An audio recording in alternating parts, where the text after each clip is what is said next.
Marauders for the Month by Lishiee. Chapter 15, The Forbidden Forest. You ready? Marlene beamed, slamming her hand on the table and looking between the three girls. Lily flinched and almost dropped her spoon onto her plate.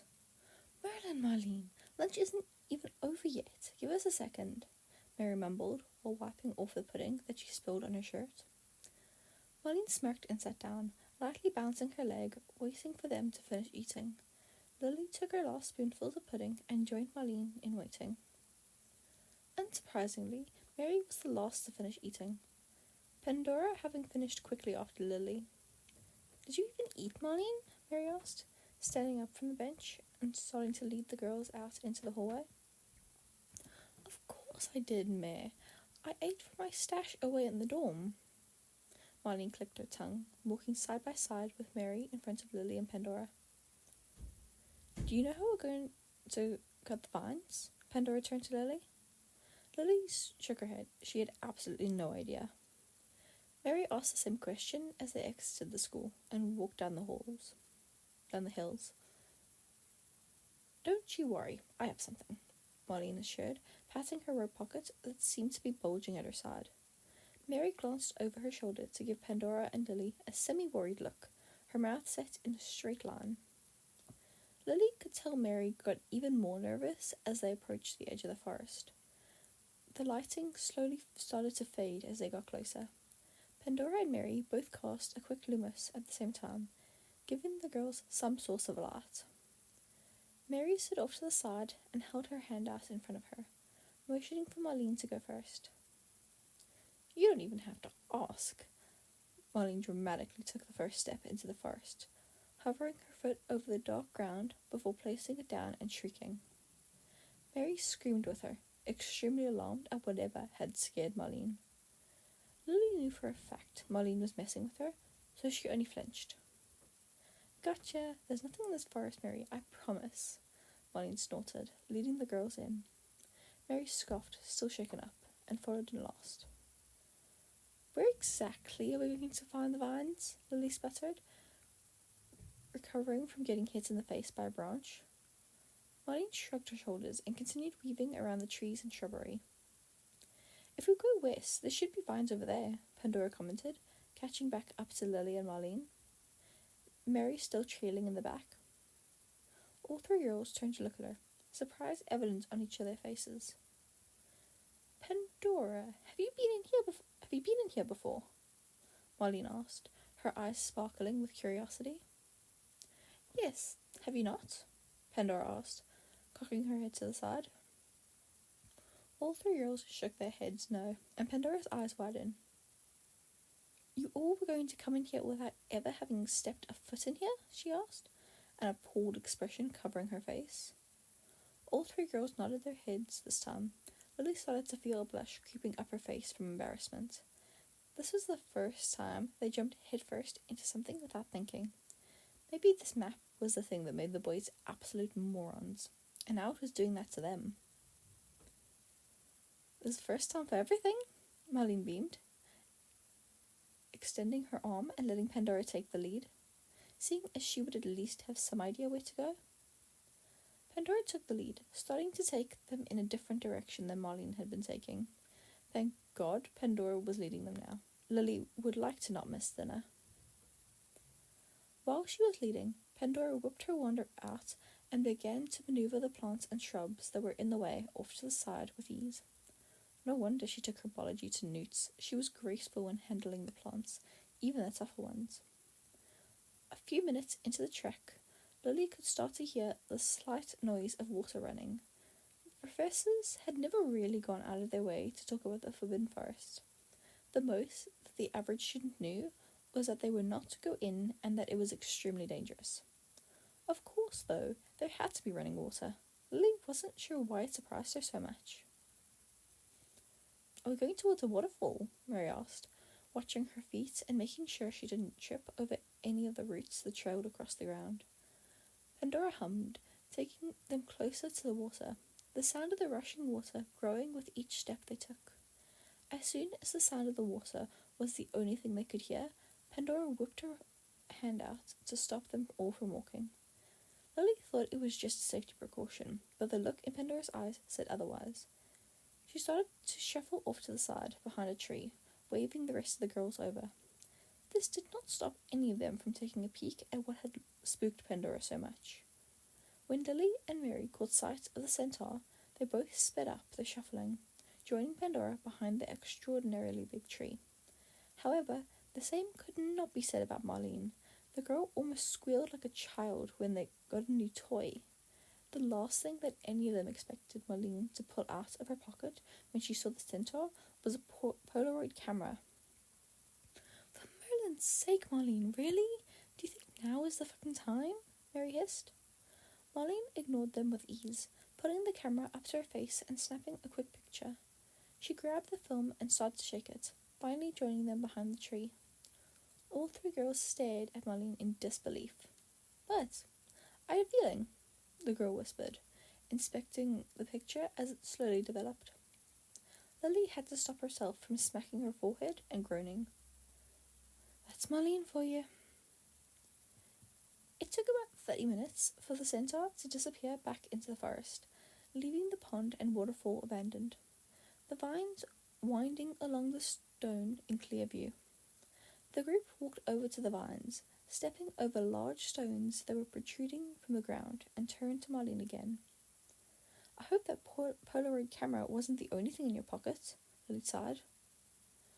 Marlene proved them wrong, pulling out several pairs of unusually large scissors. More than likely, they weren't scissors, but to Lily, that's what they looked like. Marlene passed a pair to each person and pulled out a bag, tossing it onto the ground and sawing the cutting. To no surprise, the bag that was thrown onto the ground was Lily's bag that was being passed around the fucking group, never being returned to its rightful owner. Instead of attacking Mary for stealing it in the first place and bringing attention to their presence at the waterfall, Lily started to cut the vines, placing herself between Mary and Pandora. The girls all silently chopped away at the vines. It took about 3 cuts with the scissors to sever the vines, seeing as they were extremely thick. They were too heavy, taking a strange amount of strength to toss them into the bag. Once the stone was completely clear of vines, Mary leaned over the bag and tied it up. They all turned to Marlene. The girl blinked once, then twice, swiveling her head around to look at each of them. Well, I'm not carrying it, Lily said adamantly. Marlene attempted to plead with Mary, batting her eyelashes, but it was no use. Marlene was the only one in the group who worked out on a daily basis. The rest of them only ever walked as exercise. If I break my back carrying this bag, you're the ones explaining it to Madame Pomfrey, Marlene scoffed, lugging the bag over her shoulder and immediately wincing. The bag was practically the size of her. Lily had added the extension charm to it her 3rd year, so sometimes if too much was added, the size of the bag grew. She never had the energy to fix the charm. Pandora carefully and quietly led them out of the forest, making sure to maneuver around anything that would make noise. Everyone but Marlene was still a little frightened over the centaur, so they were all cautious. Lily avoided the roots and vines that littered the pathway, also trying to avoid any shrubs. She wasn't sure what could be found here. Luckily, it was in the middle of class when they got out of the forest, so no one was out on the grounds. The girls were able to swiftly lug the bag back into the school and up into their dorm. That was the worst experience of my life, Marlene groaned, falling back onto the bed and rolling her shoulders. Mary scoffed. And the picture? Marlene grinned and stuffed her hand into her pocket, pulling the picture out and holding it up in the air.